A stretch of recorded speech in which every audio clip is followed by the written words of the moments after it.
ادخلوها بسلام ذلك يوم الخلود لهم ما يشاءون فيها ولدينا مزيد.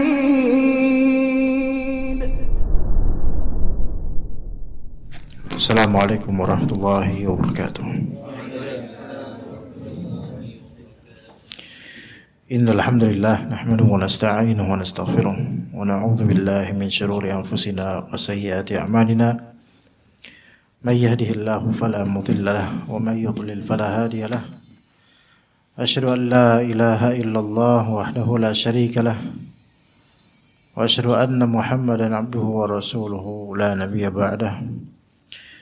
قال الله تعالى يا أيها الذين آمنوا اتقوا الله حق تقاته ولا تموتن إلا وأنتم مسلمون.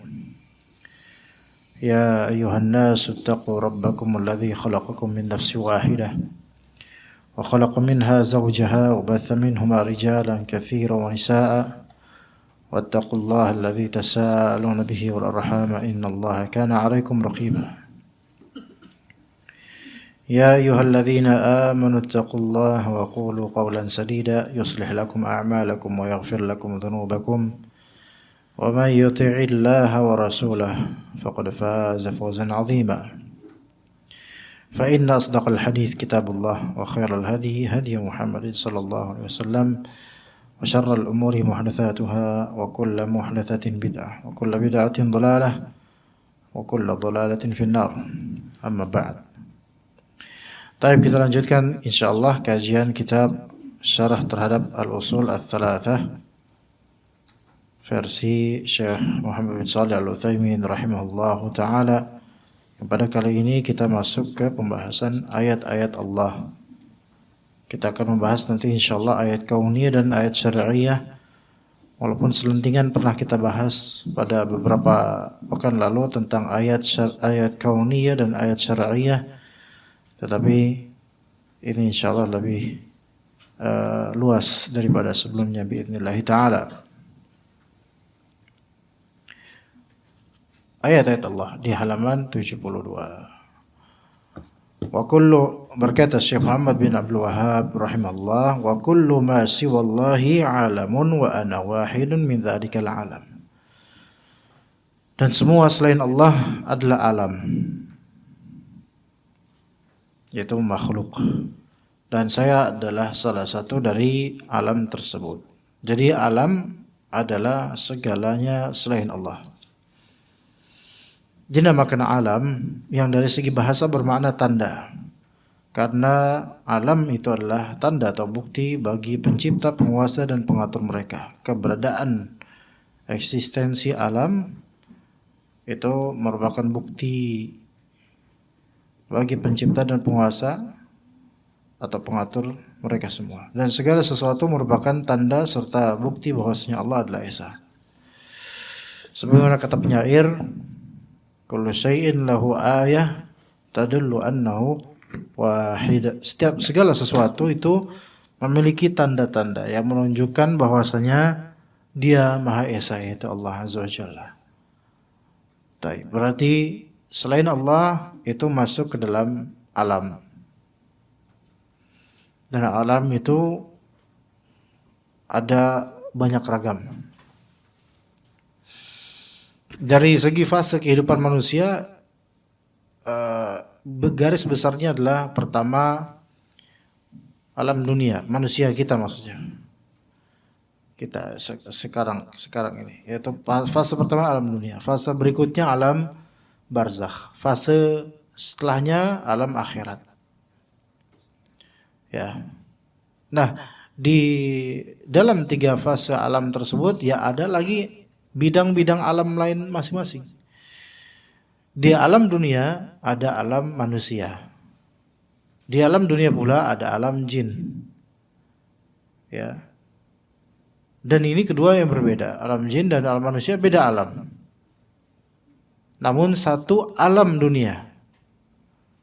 Jadi satu dunia, beda alam. Tiap-tiap alam ada speknya masing-masing yang Allah Ta'ala berikan. karakteristiknya yang tidak bisa ditiru atau dibuat oleh makhluk. Alam ruh juga ada, gitu. Alam mimpi ada, padahal masih di dunia, begitu. Jadi alam mimpi kan kita sebut alam mimpi, gitu. Nah, dan itu sama-sama di dunia. Seseorang ketika dia bermimpi, ruhnya ada di mana? Allah yang lebih tahu. Taib. Ruh nafsinya ada di jasad, itu jelas. Karena kalau nggak ada ruh nafsinya berarti ya mati sudah. Tapi ruh yaqzahnya itu Allah lebih tahu kemana. Jadi orang ketika tidur, maksudnya tidur pulas, itu ada bagian ruh yang keluar entah kemana. Allah lebih tahu. Dan itu masuk ke dalam ruh tersebut, alam ruhnya. Dan masuk ke dalam alam mimpi. Kadang bertemu dengan orang yang telah wafat dari alam ruh. Kadang bertemu dengan jin di alam ruh. Gitu. Maka mimpi itu kadang-kadang suatu kenyataan yang terjadi pada ruh. Itu satu. Atau kadang-kadang mimpi adalah suatu halusinasi dari syaitan, padahal tidak masuk ke dalam alam ruh tertentu. Bisa jadi. Allah lebih tahu tentang itu. Taib. Ada nggak di sini yang pernah pindah alam, ikhwan? Dari alam kita normal manusia ke alam jin? Ada nggak? Dari antum? Nggak ada. Tapi secara cerita pernah ada terjadi? Ada terjadi. Ya mereka sebut dengan istilah digondol wewe. Ya, ada istilah digondol wewe. Diculik sama jin. Mungkin nggak itu terjadi? Itu mungkin. Baik di zaman Umar bin Khattab atau mungkin kalau di zaman sekarang ada terjadi itu mungkin. Antum tahu hutan Jepara nggak, ikhwan? Atau hutan Jepara apa namanya? Coba tak cek dulu biar valid. Takutnya kalau salah ntar salah misinfo bisa pemalsuan data berarti. Hutan Jepara. Apa ya? Jadi ada atau hutan Pati atau hutan Jepara ya.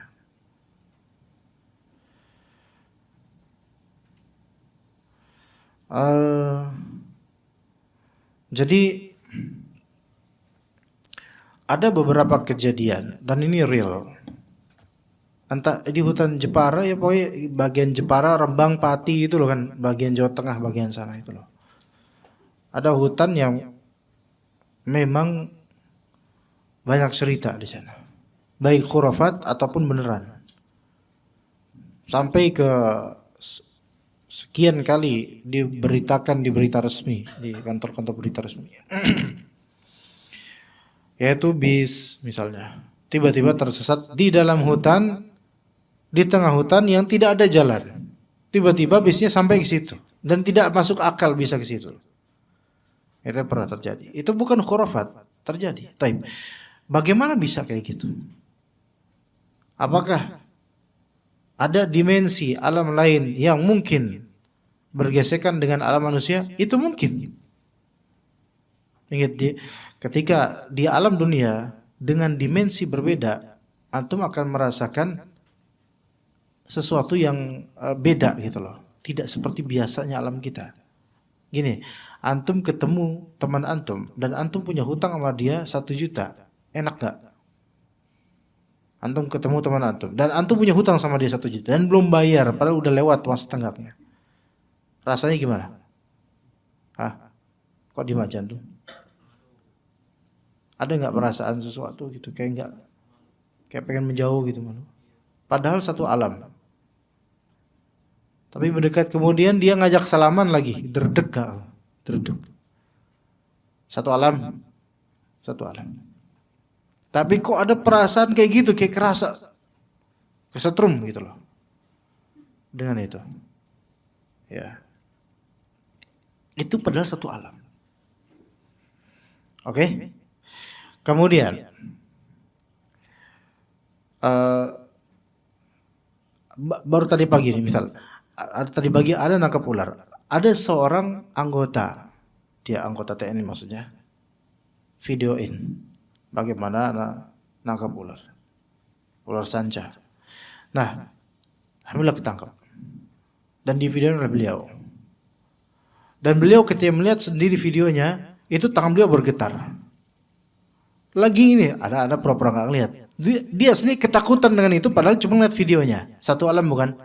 Satu alam tapi merasakan ada gesekan energi dan rasa takut atau khawatir yang bisa terwujud pada dirinya, jiwanya. Itu satu alam padahal. Ya gitu ya. Oke, contoh lain. Ketika antum di rumah sendirian, sepi, tiba-tiba ada suara nangis di balik dapur, di balik pintu dapur. Antum memberanikan diri untuk menoleh ke sana. Bismillahirrahmanirrahim. Ada nggak rasa thrill gitu, rasa hati itu kayak bergejolak gitu? Ada. Itu agak beda alam dengan alam jin misalnya. Nah seperti itu. Oke.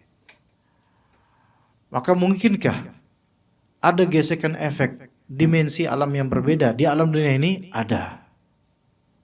Sebagaimana gesekan fisik itu bisa berefek, gesekan beda dimensi alam pun bisa berefek. Itu wajar. Tanya orang-orang yang kesurupan. Mereka jin masuk ke tubuh manusia. Berarti kan masuk ke alam manusia tapi versi tubuhnya manusia. Itu bisa terjadi. Oke? Tapi jin secara konkret mewujudkan diri seperti manusia atau binatang di alam manusia itu mungkin atau tidak? Sangat mungkin bertasyakul seperti itu. Sebaliknya, manusia masuk ke alam jin dengan izin Allah Azza wa Jalla mungkin tidak?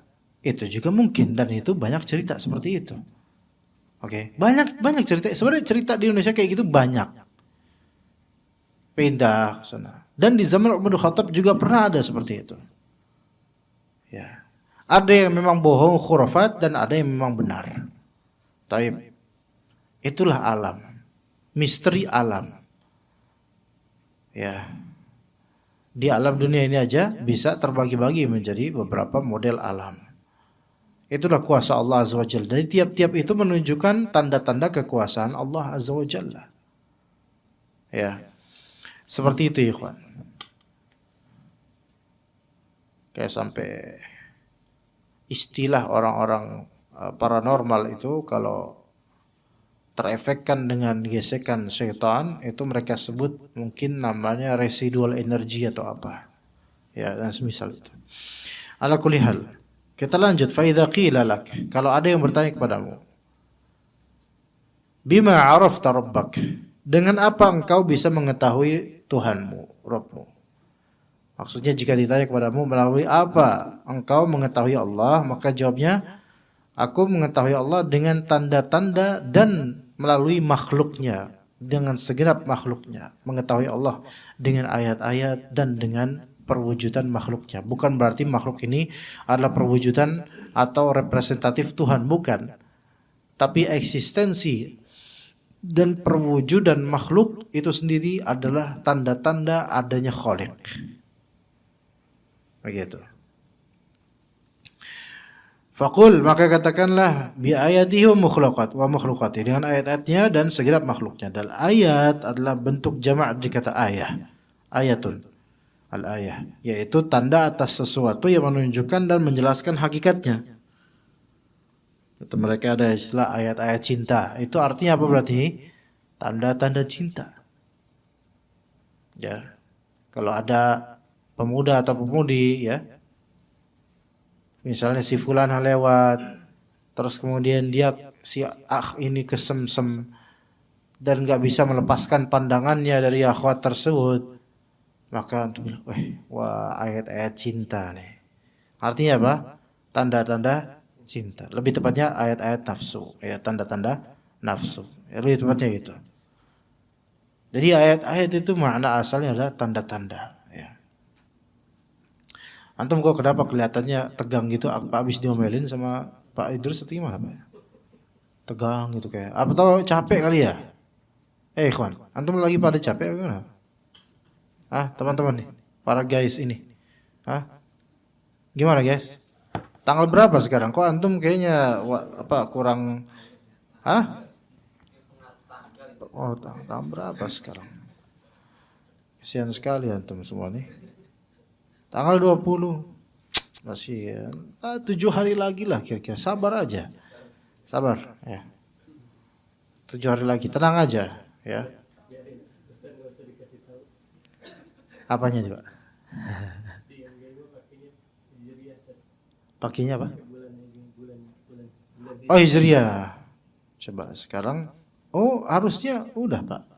Tanggal 29 Rajab. Kholas berarti. Justru karena sudah menerima bingung mau beli apa atau bingung mau bayar utangnya mana dulu gitu.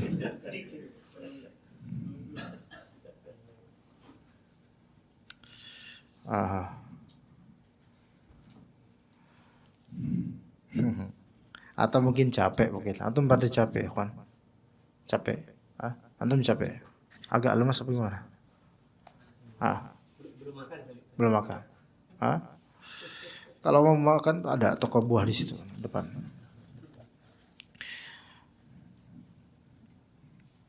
Taib. Ayat-ayat Allah ada dua macam, kauniyah dan syar'iyah. Adapun kauniyah maka ia berupa segenap makhluknya. Sedangkan ayat syar'iyah adalah wahyu yang diturunkan oleh Allah pada segenap rasulnya. Jadi ayat ada dua. Ayat kauniyah itu segala eksistensi ciptaan itu semua merupakan ayat kauniyah. Bahkan eksistensi iblis itu merupakan ayat kauniyah. Tanda-tanda kuasa Allah. Ya. Ayat syariah makanya ayat yang ikatannya dengan syariat, yaitu wahyu yang Allah turunkan kepada Rasulnya. Berdasarkan hal ini, maka perkataan penulis dengan tanda-tanda dan segenap makhluknya termasuk dalam bab penyebutan khusus untuk sesuatu yang umum. Yakni jika kita tafsirkan ayat-ayat dengan ayat-ayat kauniyah dan syariah, yang pasti Allah Ta'ala diketahui dengan ayat-ayat kauniyahnya berupa segenap makhluknya agung, bentuk penciptaannya yang menakjubkan, serta kesempurnaan hikmahnya. Juga diketahui dengan ayat-ayat syariah dengan segenap keadilan, maslahat, serta peniadaan mafsadah di dalamnya. Taib. Kalau bahasa Jawa itu ada namanya tegal. Kalau bahasa kita kebun atau ya kebun apa? Ladang, ladang. Ada orang Jawa di sini? Tegal itu artinya apa? Tegal. Tegal itu ladang. Tempat kita bercocok tanam itu tegal. Taib. Tidaklah, kata Nabi SAW, tidaklah ada seorang beriman yang menanam tanaman, baik di tegal atau depan rumah atau apapun, kemudian dimakan oleh burung, dicuri oleh orang, diambil oleh binatang, melainkan setiap itu ada pahala buat dia. Buat siapa? Buat orang yang menanamnya. Antum misalnya punya tegal jagung, kebun jagung, atau lahan jagung, ya, dan itu berpotensi untuk dimanfaatkan burung, dan daunnya bisa dimakan oleh ulat. Ada ulat yang memang hinggap di daun jagung, dan itu besar-besar, babon ulatnya besar-besar. Nah, mungkin kalau daun jagungnya nggak begitu berfungsi, nggak begitu bermanfaat buatan, tapi jagungnya mungkin bisa. Atau mungkin terkena hama, yang mana binatang-binatang hama tersebut menggerogoti tanaman antum atau buahan antum. Melainkan di situ ada apa? Ada pahala buat antum. Ketika nanam jagung, antum ada niatan nggak cari pahala? Ada nggak? Kok pada beneng wae? Akan contoh misalnya. Nanam apa kayak gitu? Nggak ada orang niatan. Misalnya dia nanam pohon ini, pohon itu, dia nggak niat cari pahala dengan nanam itu, nggak, cuman niat ya pengen bertani gitu aja. Tapi ternyata bisa dapat pahala. Lihat di sini kekuasaan Allah Azza wa Jalla. Allah Ta'ala bisa aja menghadirkan pahala buat seorang beriman tanpa dia sadari. segala sesuatu yang bermanfaat. Walaupun antum pada awalnya mengamalkan sesuatu yang bermanfaat untuk orang lain tersebut tidak ada keikhlasan, maka kalau memang dimanfaatkan oleh orang, maka tetap akan ada pahala buat antum. Beneran, itu kaidahnya. Jadi amalan, kalau misalnya amalan kan ada dua macam. Ada amalan yang lazim dan ada amalan yang mutaaddi. Amalan yang lazim yaitu amalan yang kebaikannya itu hanya untuk pelakunya sendiri. Adapun amalan mutaaddi yaitu amalan yang kebaikannya bisa dimanfaatkan orang lain. Taib. Amalan lazim yaitu amalan yang kebaikannya akan kembali pada diri sendiri saja, seperti apa? Salat, enggak?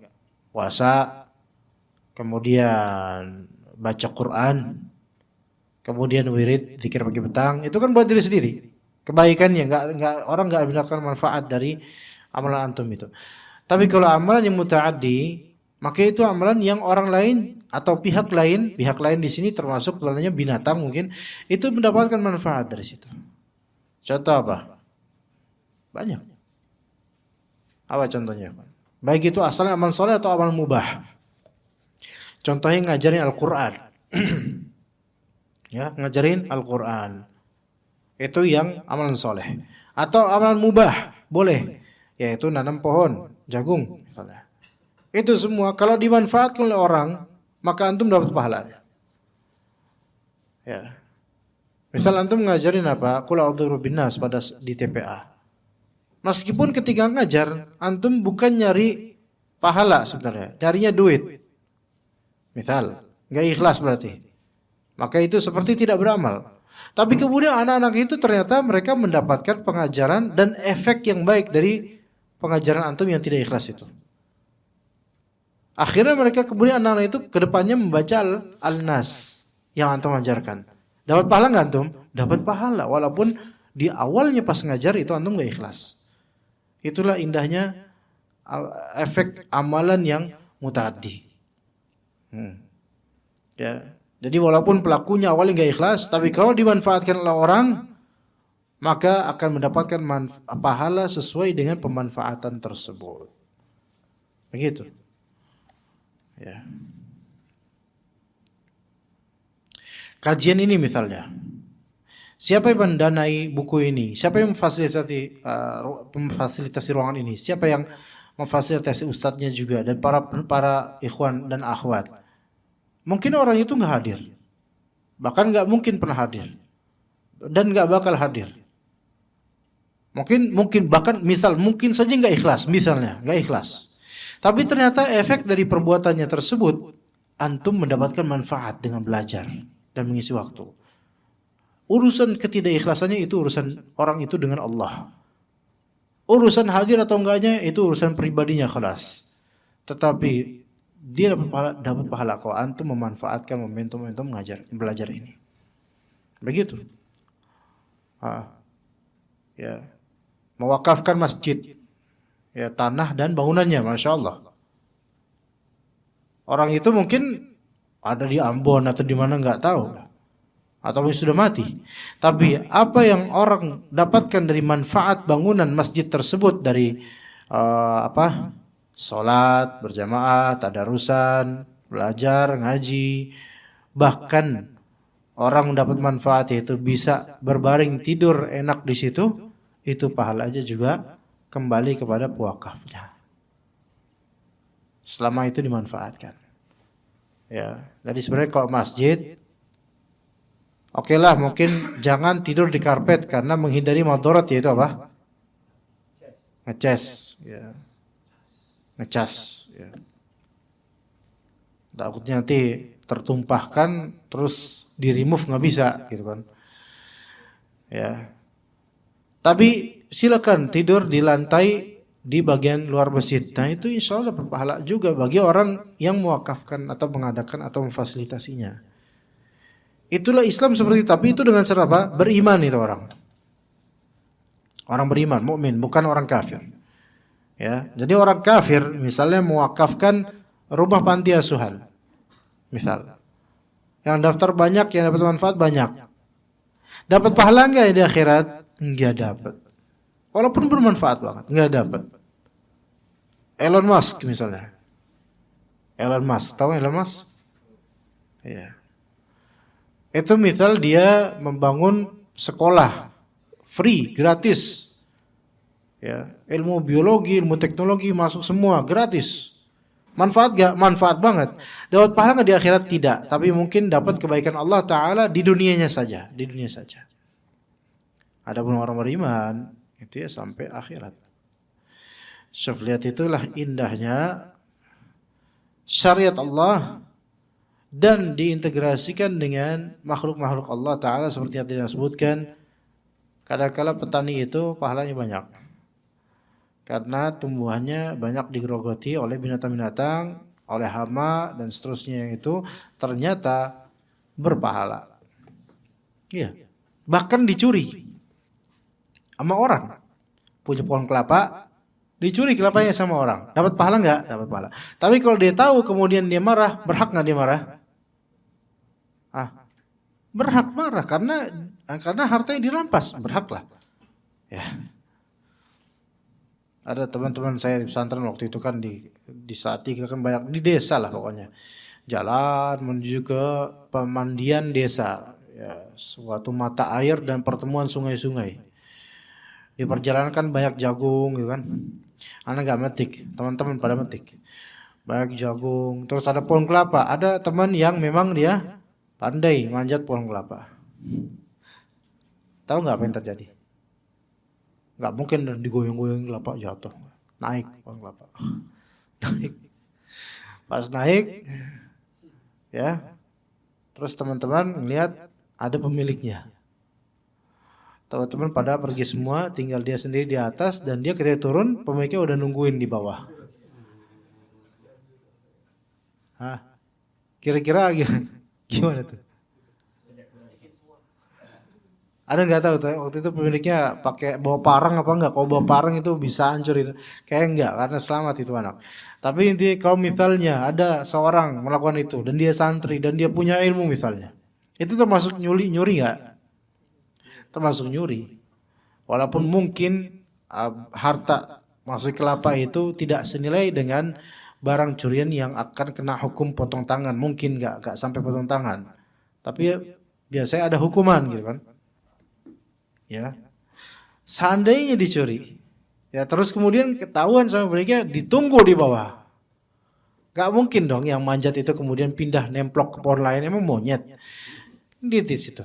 Dan gak mungkin juga nginep di situ. Ayo main betah-betahan, siapa yang lebih betah? Ayo gak betah di atas, ayo turun perlahan-lahan minta maaf. Atau mungkin bisa dengan hujah.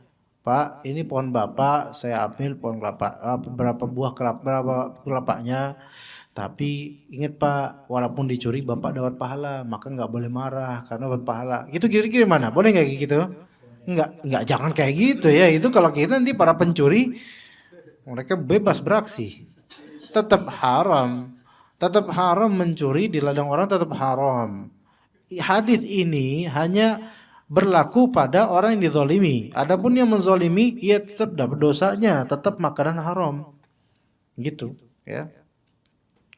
Kemudian yang ke-8, wa min ayatihi al-lailu wan-nahar wasyamsu wal-qamar, di antara tanda-tandanya adalah pergantian malam dan siang, matahari dan bulan. Kemudian kata Syekh Muhammad, wa min makhluqatihi as-samawati as-sab' wal ardun as-sab' wa man fihinna wa ma bainahuma. Dan juga di antara tanda-tanda kekuasaan Allah Azza wa Jalla, ayat kekuasaan Allah adalah yaitu makhluk-makhluknya, ya di antara makhluk-makhluknya adalah 7 langit dan 7 bumi serta segenap makhluk yang ada di dalamnya dan di antara keduanya. Berarti di sini langit ada berapa? Ada 7. Bumi ada berapa? Ada 7 juga. Maksudnya 7 apa? 7 lapis, bukan 7 bulatan bumi, bukan. 7 lapis bumi di dalamnya. Semua ini adalah tanda-tanda yang menunjukkan kesempurnaan kekuasaan Allah, kesempurnaan hikmah dan rahmatnya. Mungkin entah Pak Idrus atau teman-teman tahu nggak, kalau misalnya kita bikin sumur atau galian bor yang dalam, sumur ya, untuk ke dalam tanah itu, kan nggak bisa langsung kemudian kita turun ke bawah gitu kan? Karena apa ya, zat asam atau apanya gitu kan? Ya Pak, benar Pak ya. Dan pressure-nya terus nanti kalau ke bawah kalau misalnya nggak kita cek dulu, takutnya zat asamnya meninggi dan akhirnya nggak bisa napas, gitu kan? Maka dengan cara apa? Pakai apa namanya? Dia obor kan gitu ya. Pakai kain kalau nggak salah Pak ya. Kalau misalnya mati berarti itu zat asamnya tinggi gitu ya. Dan berbahaya berarti kan. Kita lihat kok bisa seperti itu gitu loh. Kekuasaan Allah. Sebagian tanah ada yang seperti itu, tapi sebagian tanah ada yang bisa sampai dalam, ada Pak ya? Ada. Jadi beda-beda. Lihat bagaimana tanah itu beda-beda. Itu semua kuasa Allah Azza wa Jalla. Itu semua kuasa Allah Azza wa Jalla. Ya.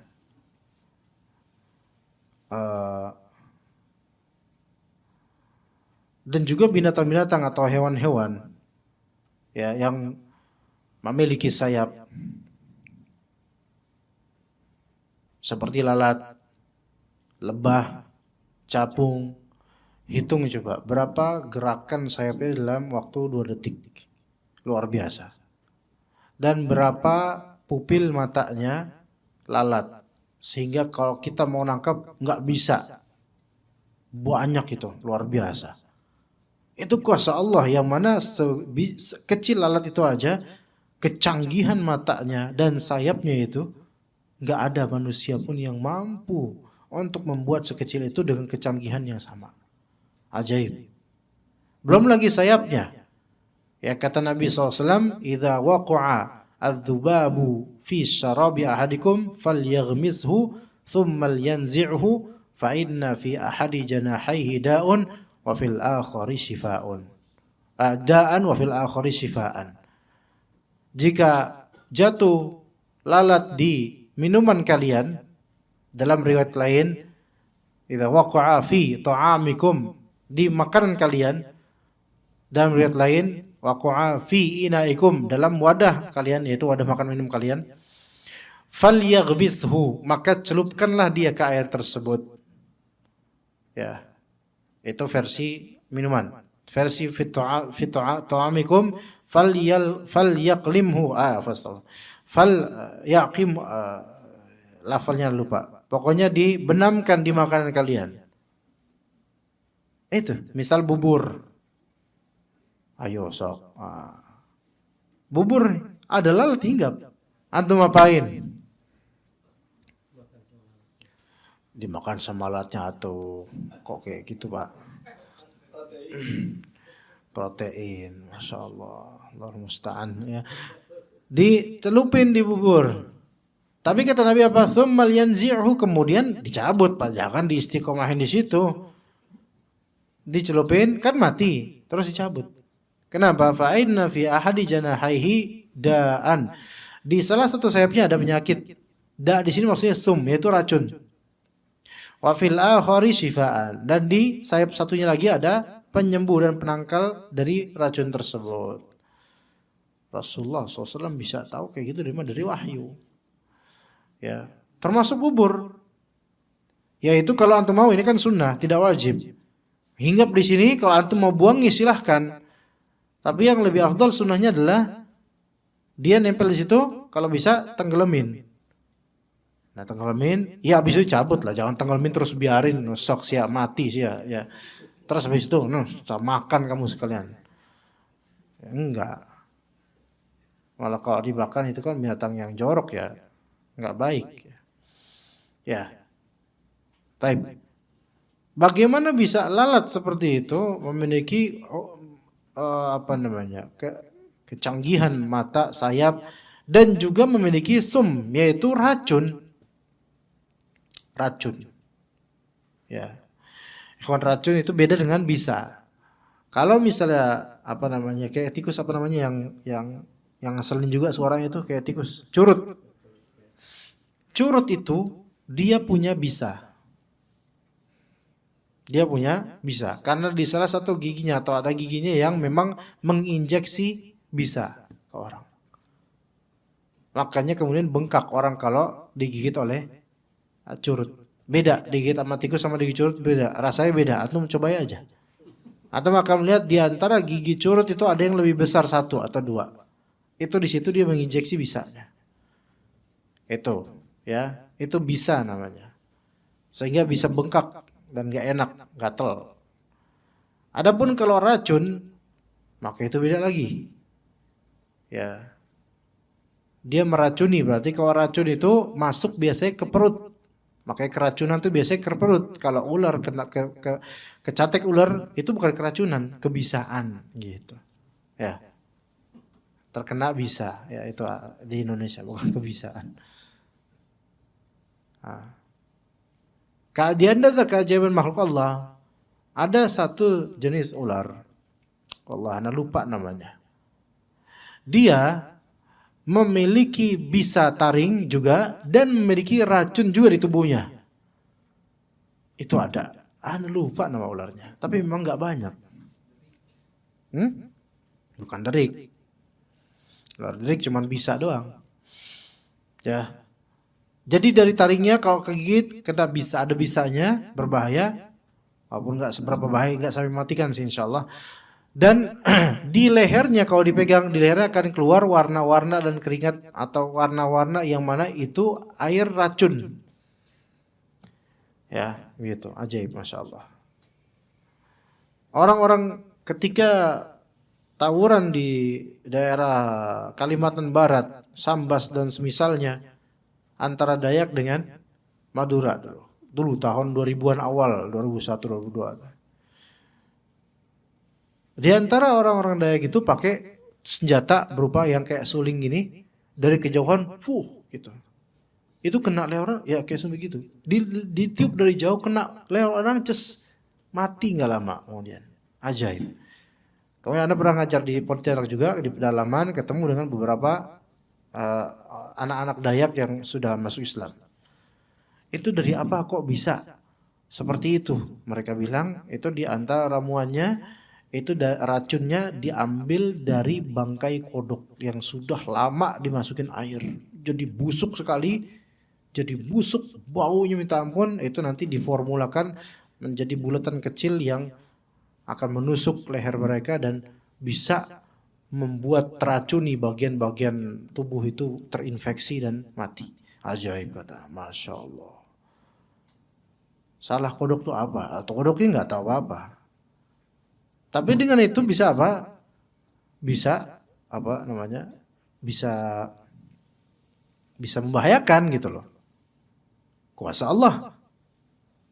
Sebagian kodok bangkong, bukan katak ya, kodok bangkong. Katak pun ada yang beracun, bukan berbisa, ya enggak? Kalau dipegang itu bahaya itu. Bisa melekat, kemudian kalau bisa gatel dan kalau misalnya mungkin kita hirup atau kita jilat itu bisa mematikan. Ada kodok semacam kodok bangkong yang totol-totolnya itu nggak enak dilihat gitu kan. Antum pegang mungkin bisa gatel, tapi ular makan mati ularnya. Ada kayak gitu. Kuasa Allah Azza wa Jalla. Kenapa kena manusia cuman gatal tapi kena dimakan ular, ularnya mati. Ada yang kayak gitu. Ajaib, masya Allah, masya Allah. Itulah Allah Azza wa Jalla ketika merancang makhluk-makhluknya dengan spek masing-masing yang luar biasa. Dah, ketika kita melihat hal-hal seperti itu, kemudian berpikir tentang betapa Allah Ta'ala Maha Kuasa atas segala sesuatu, itu adalah nilai ibadah yang besar. Jadi bertafakur dan tadabbur terhadap ayat kauniyah itu adalah ibadah tersendiri, teman-teman sekalian. Maka kalau di antara antum ada yang PA, yaitu pecinta alam, maka sebenarnya itu bagus. Itu PA yang positif. Adapun PA yang bahlul itu jangan. Jadilah PA yang benar walaupun PA, pecinta alam. Ya. Taib. Matahari merupakan tanda di antara tanda-tanda kekuasaan Allah karena ia berotasi berputar secara teratur dan sempurna sejak diciptakan oleh Allah hingga Allah menghendaki kehancuran alam. Matahari tersebut berputar pada porosnya sebagaimana disebutkan dalam firman Allah, wasyamsu tajri limustaqarril laha dzalika taqdirul azizil alim. Dan matahari berputar pada poros tempat peredarannya, demikianlah ketetapan yang Maha Perkasa lagi Maha Pengetahui. Mentari, kalau misalnya ada orang namanya mentari, itu bagusnya perempuan apa laki-laki? Perempuan. Bahasa Arab yang mentari apa? Syamsul. Sekarang Syamsul itu biasanya laki-laki atau perempuan? Laki-laki. Syamsuddin lah, Syamsul Bahri lah, dan seterusnya dari pasukan-pasukan Syamsul. Itu sebenarnya muannats itu Syamsul. Ya. Di Indonesia kan apa? Mentari. Syamsul Bahri, mentari lautan. Wajib namanya. Syamsuddin, mentari agama, Masya Allah. Lah kalau Ji Samsu itu beda lagi tuh. Itu dari Ji ada Sam, ada Su, itu beda lughah. Jadi nggak ada kaitannya dengan Syams. Di Indonesia kadang-kadang penamaan kita itu asal urufnya memang dikenal kayak orang Indonesia, laki-laki, perempuan. Ada teman anak laki-laki namanya Aulia Rahman.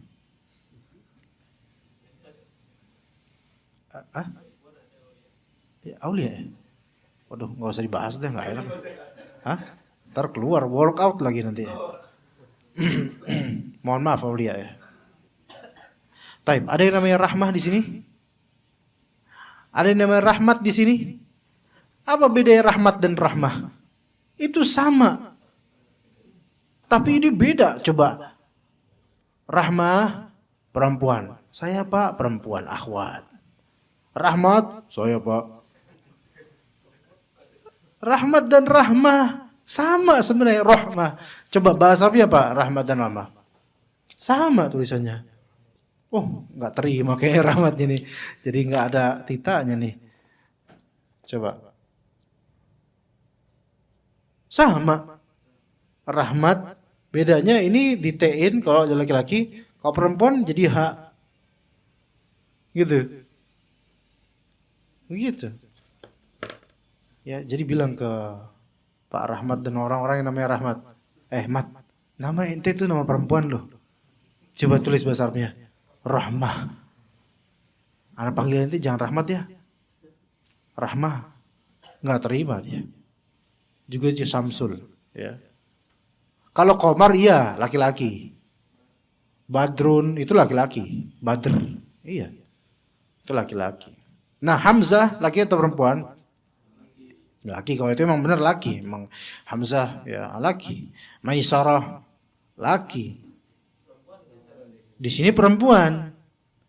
Panggilannya kalau enggak Mei, kalau enggak Yoyo. Saroh. Iya, keren Saroh, Masya Allah. Zainabnya mana? Gitu. Ya kan? Ya. Kenapa ada orang Nasrani namanya Sarah? Kenapa? Nasrani. Pemeran Sarah itu kan bukan Islam. Enggak. Kenapa rela namanya Sarah? Padahal Sarah itu siapa? Istri Nabi Ibrahim. Kenapa enggak Hajar namanya? Enggak bakal. Karena Nasrani itu asli dari Bani Israel kan?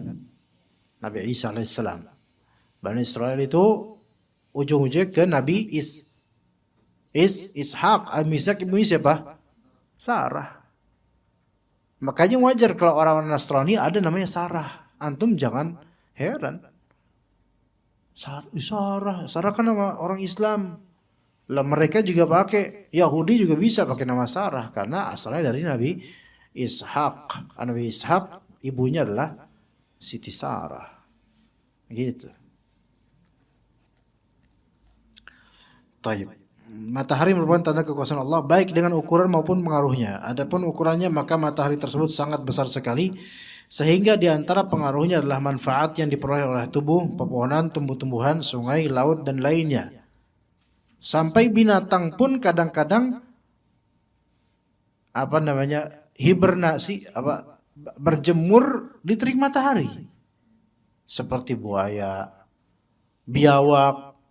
Allah enggak berikan mereka akal. Tapi Allah berikan mereka insting untuk melakukan itu.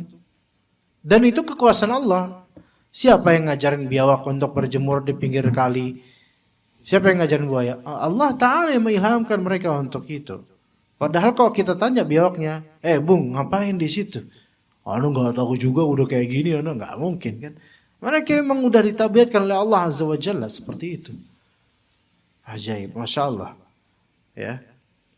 Jika kita menyaksikan matahari secara langsung, sungguh kita tidak bisa membayangkan betapa jauhnya antara kita dengan matahari tersebut. Tetapi meskipun begitu, kita masih merasakan panas yang menyengat. Kemudian lihatlah sinarnya pada siang hari. Hari ini tuh lihat matahari meletak banget tuh. Masya Allah, panasnya luar biasa. Tapi kalau antum lihat di beberapa daerah lain nggak terlalu jauh, itu mendungnya luar biasa. Ajib. Naiklah motor coba. Naik motor ke tempat antum lihat di situ udah mendung, padahal di sini panasnya minta ampun. Masya Allah. Ana berangkat itu agak mendung. Evan.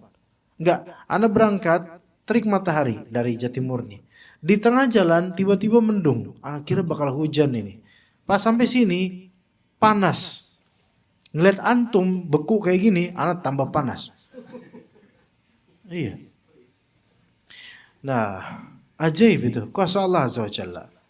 Pada siang hari orang tidak perlu lagi cahaya selain cahaya matahari. Perlu sih sebenarnya, yaitu lampu motor harus nyala, kalau nggak ditilang. Ya. Dan karenanya manusia bisa mendapatkan maslahat yang besar, terutama dalam memperbanyak harta benda. Meskipun demikian, tanda-tanda kekuasaan dan kebesaran Allah itu seperti yang kita sebutkan ini tergolong sedikit saja dari yang bisa kita ketahui. Demikian pula bulan, ia merupakan tanda-tanda kekuasaan dan kebesaran Allah. Di mana Allah menentukan manzilah-manzilah itu posisi-posisi dan poros bulan pada setiap malamnya.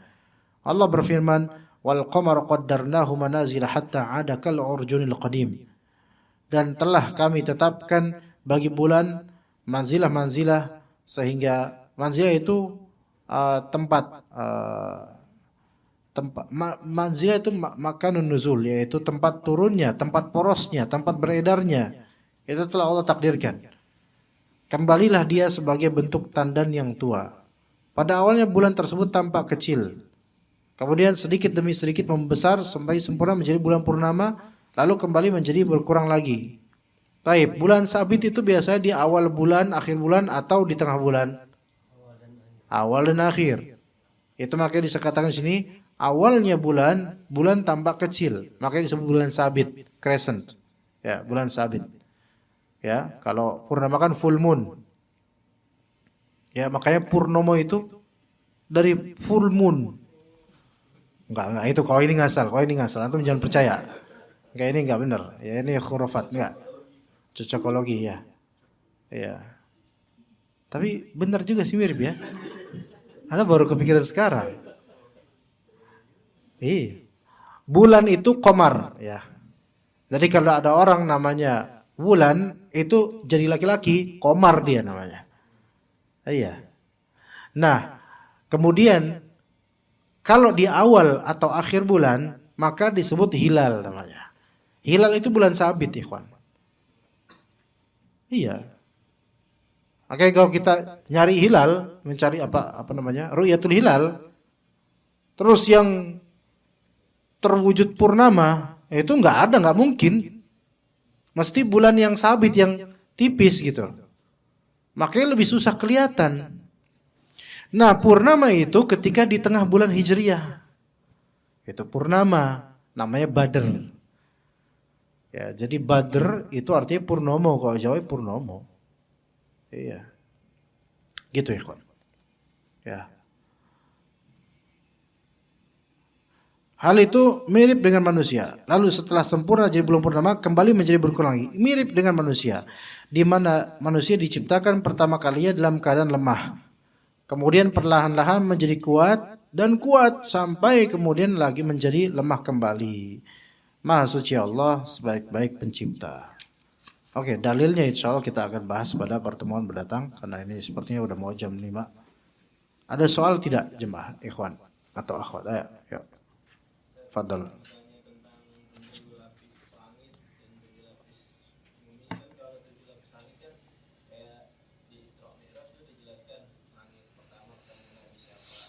Ya.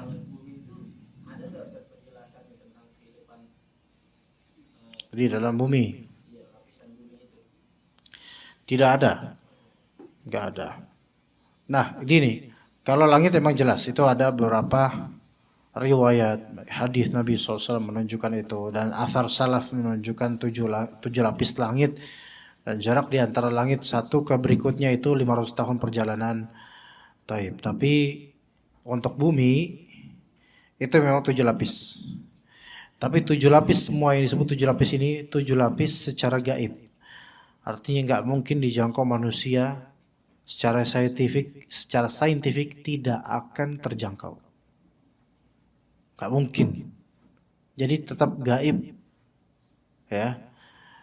Kita tahu palung yang paling terdalam adalah palung Mariana di perairan Jepang. Itu sekitar sekian kilometer ke bawah itu. Ya, dan itu pun di kilometer kesekian itu sudah tidak mampu lagi manusia untuk menjamahnya. Karena akan hancur, kapal itu bisa pressure ke lautan itu menekannya luar biasa. Makin dalam tuh makin. Namun manusia ada yang meriset kemudian pakai kamera yang ditaruh di sana, diriset makhluk-makhluk yang ada di dalam situ itu menyeramkan. Ikan-ikannya itu beda. Cari antum palung Mariana, bukan marijuana, ya Mariana. Palung Mariana. Itu sekian kilo ke bawah itu, ke dalam bumi gitu loh. Dan ternyata ikannya itu beda. Kalau antum pernah lihat baik di kartun atau beneran, ikan yang ada lampu di sininya, terus giginya tajam-tajam dan jelek muka ikan itu, nah itu di antara makhluk yang ada di Palung Mariana itu. Itu di perairan yang sangat dalam adanya. Belutnya beda, serem-serem. Mungkin karena stres, mungkin mereka tekanannya tinggi jadi serem mereka. Banyak pikiran. Tapi emang kayak gitu, serem-serem. Gak ada yang lembut gitu. Kalau paus, hiu itu kan kita masih lihat normal gitu, apa ya? Bentuknya itu emang serem, tapi bukan serem dalam artian mirip hantu atau enggak. Tapi di Palung Mariana bagian dalamnya naudzubillah min dzalik, ngeri. Ya. Nah, itu tidak dalam wahyu, tapi itu masuk ke dalam saintifik. Tapi Anda yakin itu belum sampai ke derajat paling atasnya bumi. Karena ada 7 lapis. Itu belum sampai di derajat ke-6 atau belum sampai. Itu gaib masih. Bumi ini luas sekali. Ya. Orang aja menjelajah seluruh bagian bumi aja belum ada. Enggak ada orang yang bisa menjelajah seluruh bagian bumi. Masih banyak bagian bumi yang belum terjamah manusia, masih banyak. Buktinya hadis Tamim Ad-Dari, masih ingat? Ya, pernah tahu enggak? Yang beliau tersesat ke sebuah pulau dan mendapatkan di situ Dajjal, yang kata Rasulullah di situ ada Dajjal. Sampai sekarang ada nggak orang yang menemukan suatu pulau yang ada Dajjalnya? Dajjal tuh udah ada loh, masih terikat dia di suatu pulau, belum Allah izinkan lepas dari ikatannya. Dajjal masih hidup, Dajjal udah hidup, ada Dajjal ada. Khilaf di antara ulama dia berupa manusia atau jin, wallahu alam. Al-muhim Dajjal udah ada, tapi belum lepas dari ikatan itu. Dan itu sekarang di bumi udah ada, cuman belum keliling. Nanti Allah Ta'ala izinkan ketika lepas, baru itu jadi fitnah terbesar di muka bumi ini. Itu aja belum ketemu sampai sekarang di mana. Ayo, kalau ketika antum melihat globe peta atau globe dan antum lihat di situ ada pulau ini pulau itu, banyak jutaan pulau, itu belum ada yang ketemu Dajjal sampai sekarang. Itu kalau benar semua pulau sudah diarsir ya. Ini menunjukkan bahwasanya apalagi atasnya saja belum dijamah semuanya, apalagi bagian bawahnya nggak bisa dieksplor. Gaib. Nah, kabarnya juga dalam Al-Quran yaitu bahwasanya si jin, Jahannam itu di sijin, kitab di sijin. Itu sijin dari kata sin, jim, nun, yaitu penjara. Itu ada di kerak bumi, paling dasar bumi. Jadi wallahu alam bisa jadi neraka itu ada di dasar kerak bumi dengan panas yang luar biasa. Itu mungkin seperti itu. Itu kabarnya seperti itu. Tapi kita nggak tahu seberapa jauh bagian dalam kerak bumi. Allahu alam. Itu aja. Ya, adapun apakah nanti di tiap itu ada malaikatnya, itu Allah alam, enggak ada kabarnya. Allah alam. Ya begitu, ya. Baik, cukup sampai sini insyaallah ya. Tadi anu udah tutup belum sebenarnya? Belum. Ya, baik, kita tutup sekarang. Wassallallahu ala nabiyina Muhammadin wa ala alihi washabbihi ajmain. Subhanakallahumma bihamdika asyhadu an la ilaha illa anta astaghfiruka wa atubu ilaik. Assalamualaikum warahmatullahi wabarakatuh.